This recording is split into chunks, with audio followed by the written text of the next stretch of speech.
Welcome to लिम का podcast. आज मैं सुनाने जा रही हूँ आपको क्राउन प्रिंस ऑफ ड्रैगनलैंड का चैप्टर नंबर 3। कहानी का आगाज होता है महल से, जहाँ प्रिंस नोमियो रहता था। अगले दिन सुजन अपने खुफिया कमरे में बैठ के सोच रही होती है कि ये राजकुमार का बच्चा तो बहुत ही ज़्यादा सख्त मिजाज है। फिर कहती है, मेरा नाम भी सुजन है, देखती हूँ ये मेरे हुस्न से कब तक बचता है। यहाँ राजकुमार नोमियो नई नई तरकीबें बनाता है कि कैसे कहाँ से अपनी नगचड़ी को ढूंढे। एक दिन राजकुमार नोमियो यूं ही महल में टहल रहा होता है कि वो नौकरों की गुफ्तगू अचानक सुन लेता है। वो बात कर रहे होते हैं महल के खुफिया रास्ते की, जहाँ एक जादुई नक्शा छुपाया गया था। वो नक्शा आज तक किसी के हाथ नहीं लगा। वो कोई आम नक्शा नहीं बल्कि जादुई नक्शा था। कहा जाता था कि शैतानी ताकतें उसे हासिल करना चाहती थीं। वो दुनिया में सबसे ताकतवर होना चाहते थे, पर काफ़ी लोग कहते हैं ये महज बातें हैं कहानियों में।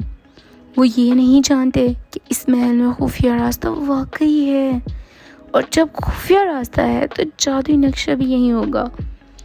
फिर भर के कहने लगा, अगर मैं भी जादू कर पाता तो शायद मुझे वो नक्शा दिख जाता।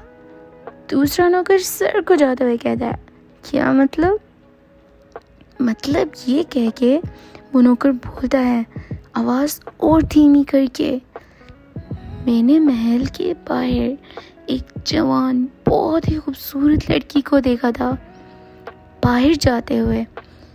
मैंने आज तक उसे महल में नहीं देखा। मैंने बेचैन होकर उसका जब पीछा किया तो वो महल की तरफ रुकी तो खुफिया रास्ता जाहिर हो गया और वो अचानक अंदर चली गई। वो रास्ता जादुई था। फिर तब तो मैं वहाँ से चला गया। फिर उसे अगले दिन जब उसे वहीं से जाते देखा तो रास्ता गायब होने से पहले ही मैं उस खुफिया रास्ते के अंदर चला गया। जब अंदर गया तो बहुत पुरानी जगह थी वो, पर उस नक्शे को ढूंढ नहीं पाया। क्या पता जैसे वो नक्शा जादुई है, कोई आम जैसे इंसान के हाथ ना आए। खैर, मुझे लगता है ये ज़रूर बादशाह की कोई ना कोई साजिश ज़रूर होगी, वरना बादशाह किसी को यहाँ खुफिया कमरे में रखे बगैर किसी वजह के हो ही नहीं सकता। चल, अब बहुत बातें हो गई, तुझ जैसा नरम दिमाग मेरी बातें समझ ही ना ले। चल काम पे चलते हैं। अब सुन लिया ना किसी ने हमें तो हमारी खैर नहीं, लेने के देने पड़ जाने। बादशाह ने तो कत्ल ही कर देना हमें, और नहीं तो क्या, इसी काम में तो बादशाह माहिर है। राजकुमार नोमियो बड़ा हैरान होता है ये बात सुनकर।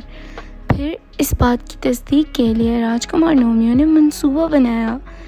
जिन परिंदों और तितलियों से राजकुमार नोमियो बात करता था उन्हें पता करने को कहा कि मालूम करें उस लड़की और खुफिया रास्ते का। जैसे ही वो तितलियां पूरे महल का मुआयना करती हैं, उन्हें कोई खुफिया रास्ता या लड़की नहीं मिलती। फिर आके राजकुमार नोमियो को कहती हैं, यहाँ तो कोई खुफिया रास्ता नहीं राजकुमार, हमने पूरा महल छान मारा। राजकुमार नोमियो बड़ा हैरानी से कहता है, क्या वाकई? चलो तुम नज़र रखना, अगर कोई भी अनजान लड़की दिखे तो फ़ौरन मुझे ख़बर करना।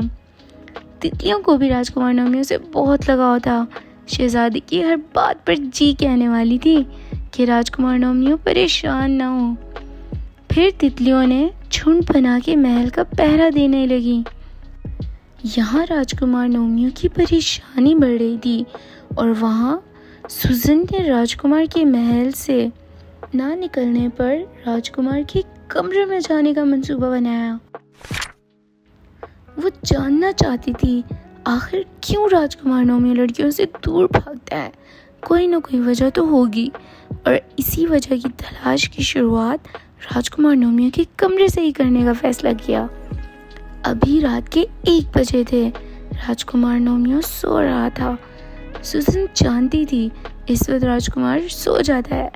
राजकुमार को अपने कमरे में पुरसुकून सोता देख के सूजन कहती है, मेरी नींद उड़ा के राजकुमार साहब मज़े से सो रहे हैं।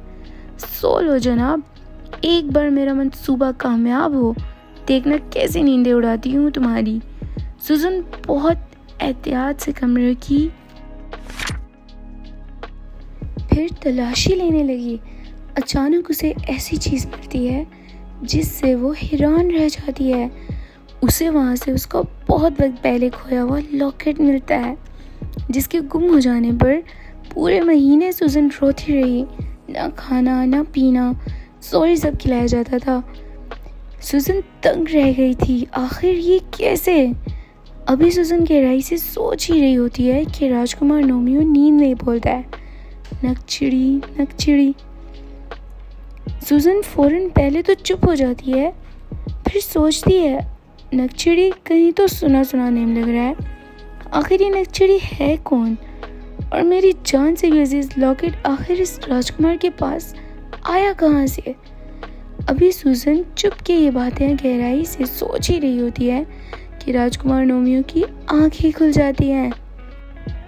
तो यहाँ होता है क्राउन प्रिंस ऑफ ड्रैगनलैंड का चैप्टर नंबर 3 कंप्लीट। मिलते हैं इसके नेक्स्ट चैप्टर में। See you in my next video. Allah